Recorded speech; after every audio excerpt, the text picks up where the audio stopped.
ஓம் நமச்சிவாய. இன்னைக்கு நம்ம பார்க்க போகிற கோவில் என்னன்னு பார்த்தீங்கன்னா, கடலூர் மாவட்டம் திருப்பாப்புலியூரில் அமைஞ்சிருக்கிற பாடலீஸ்வரர் திருக்கோவிலை பற்றி தான் இன்றைக்கி நம்ம பார்க்க போகிறோம். சுந்தரர், அப்பர் போன்றவர்களால் பாடல் பெற்ற திருத்தலம்.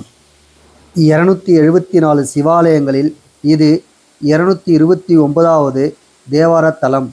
இது தேவார பாடல் பெற்ற தலங்களில் நடுநாட்டு தலம். புராண பெயர்கள்: கடைஞாழல், கூடலூர், புதுநகரம்.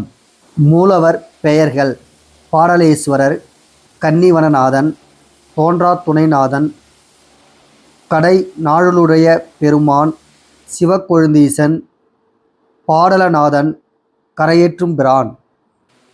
தாயார்: பெரிய நாயகி, தொகை அம்பிகை, அருந்தவ நாயகி.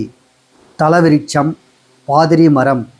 தீர்த்தம்: சிவகரை பிரம்ம தீர்த்தம். இத்தலத்தில் அப்பர், சுந்தரர், சம்பந்தர், மாணிக்கவாசகர் ஆகியோர்களால் தேவார பாடல் பாடப்பெற்றது. இங்கு சிவபெருமான் சுயம்பு மூர்த்தியாக அருள்பாலிக்கிறார். திருநாவுக்கரசரை கல்லில் கட்டி கடலில் போட்டபோது கல் தெப்பமாக மாறி திருப்பாதிரிப்புலியூரிலே கரை சேர்ந்ததாக கூறப்படுகிறது. இதன் காரணத்தால் இவ்விடம் கரையேறவிட்ட குப்பம் எனவும் அழைக்கப்படுகிறது. திருவண்ணாமலையில் 8 முறை வணங்குவதும், சிதம்பரத்தில் 3 முறை வணங்குவதும் இங்கு 1 முறை வணங்குவதற்கு சமம்.